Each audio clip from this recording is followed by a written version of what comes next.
There were 3, that is the number of days left before the ceasefire expires. Wednesday, April 22nd, that is the deadline. And today, Sunday, April 19th, what happened in the Gulf of Oman made Wednesday feel closer than it has at any point since the ceasefire began.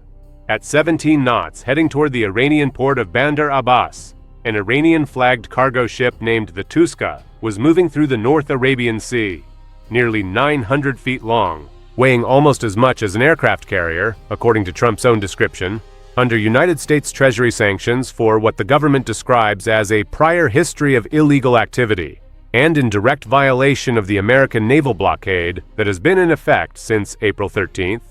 The USS Spruance, an Arleigh Burke-class guided missile destroyer, intercepted it. American forces issued multiple warnings. The Touska's crew was informed it was in violation of the blockade.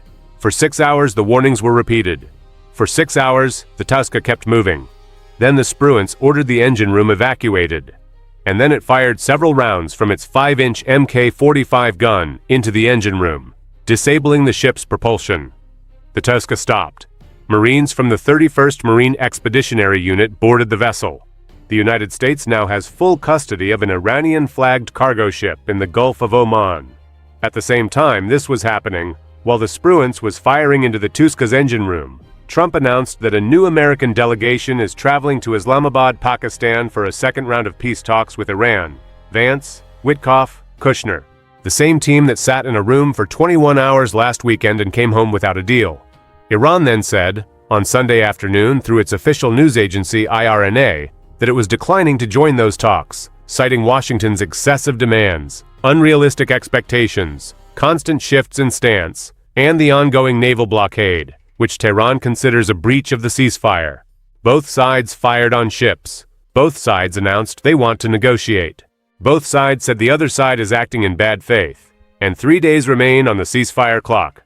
I'm James Caldwell. This is Stratford Brief. Let's get into it. In the next 20 minutes, I am going to give you 4 things the headline coverage is not giving you. First, what actually happened with the Touska, not the social media announcement.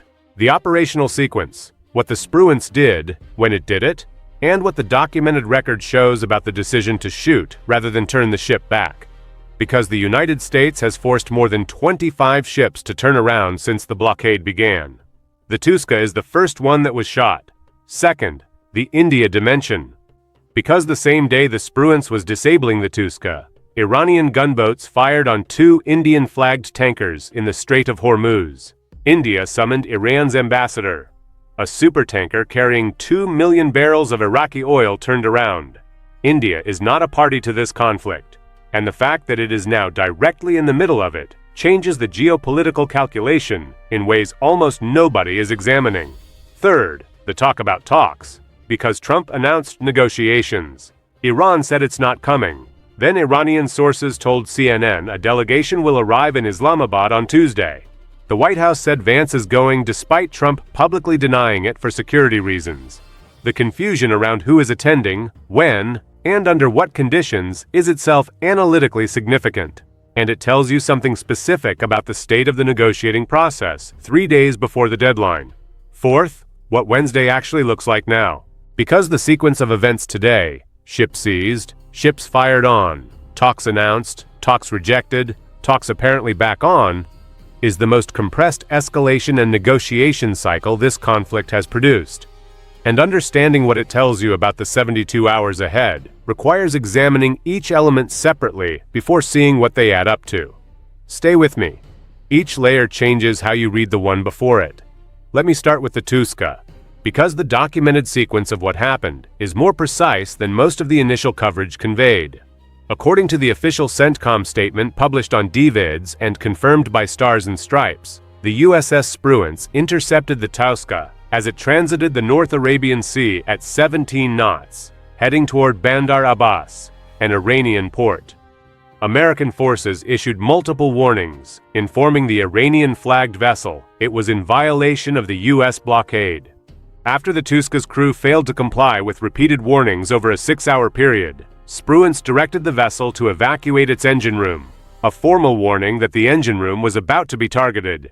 Then the Spruance fired several rounds from its 5-inch Mk-45 gun into the engine room and disabled the Touska's propulsion.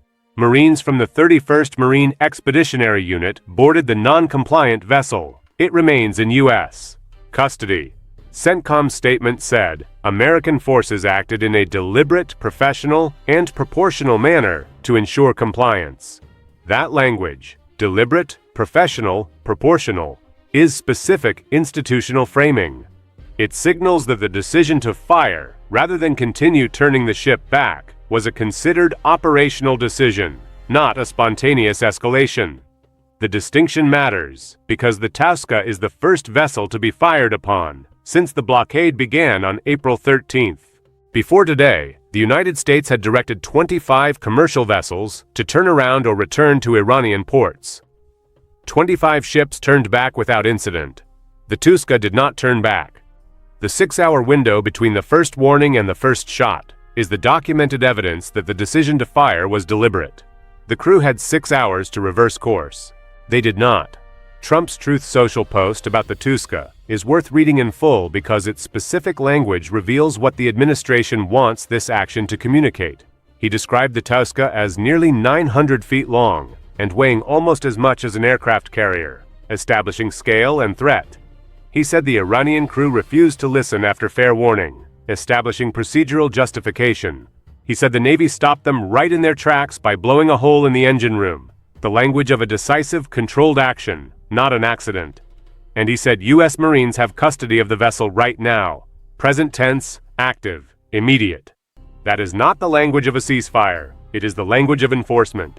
And it was posted on the same day that Trump announced a new round of peace talks in Islamabad.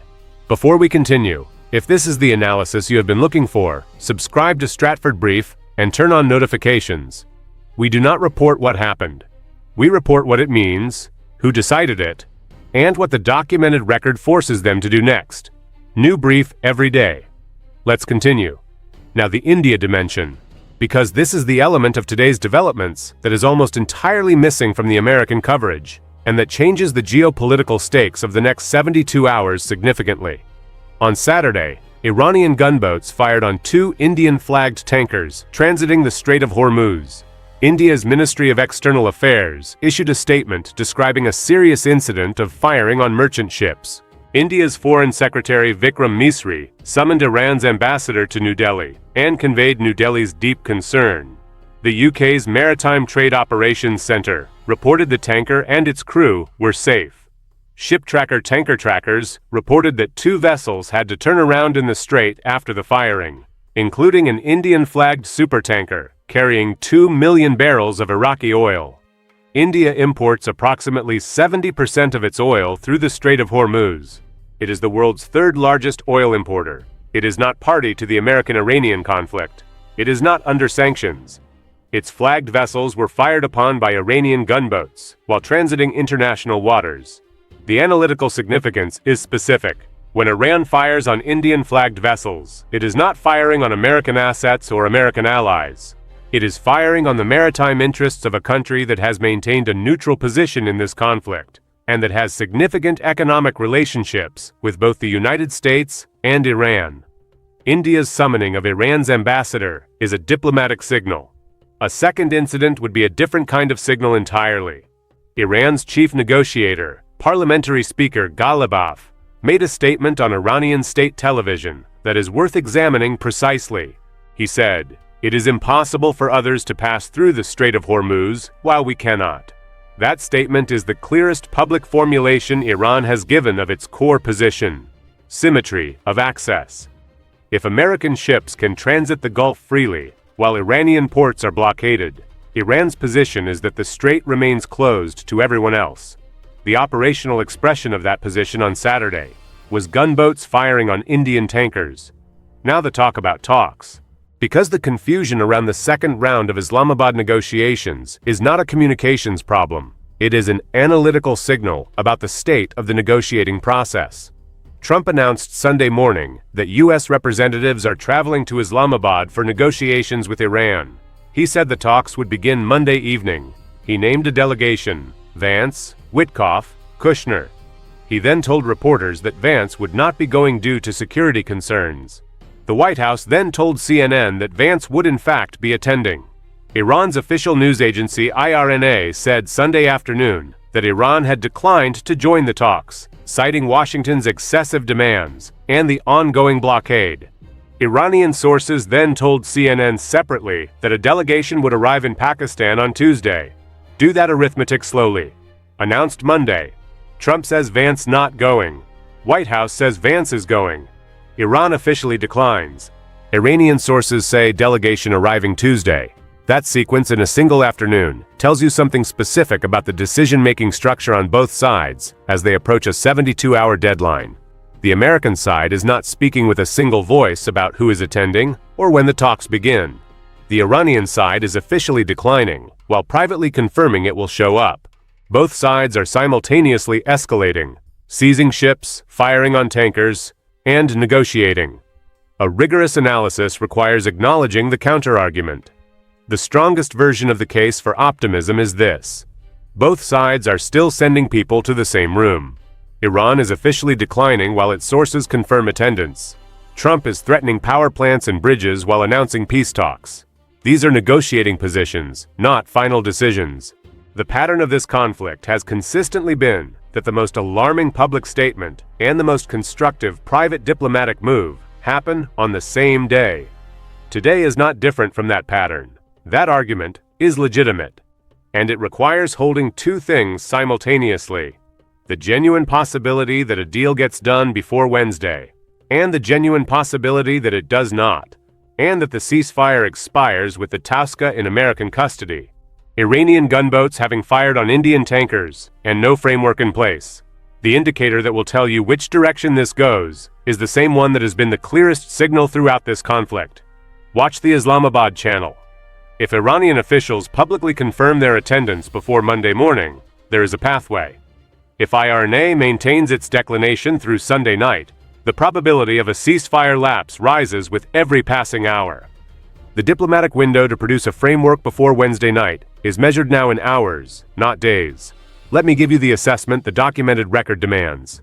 The USS Spruance fired several rounds from a 5-inch Mk-45 gun into the engine room of an Iranian cargo ship. Marines from the 31st Marine Expeditionary Unit have custody of the vessel. Iranian gunboats fired on 2 Indian-flagged tankers. India summoned Iran's ambassador. 0 tankers crossed the Strait of Hormuz today, the quietest day since the conflict began. Trump announced peace talks. Iran officially declined. Iranian sources confirmed attendance. The ceasefire expires in 3 days. And both sides said they still want a deal. The most important sentence in today's documented record is not from Trump. It is not from the IRGC. It is from CNN's reporting, citing its own correspondence in real time, which described what is happening as tensions escalating spectacularly while both sides still want a deal. That combination, spectacular escalation plus genuine desire for a deal, is what has defined every critical turning point in this conflict. It is what produced the ceasefire on April 8th. It is what produced the Islamabad talks. And it is what is producing whatever happens on Wednesday. Watch who walks into the building in Islamabad on Monday. Everything else follows from that. The mainstream coverage tells you what happened. Stratford Brief tells you what it means. New brief tomorrow. I'm James Caldwell. Stay sharp.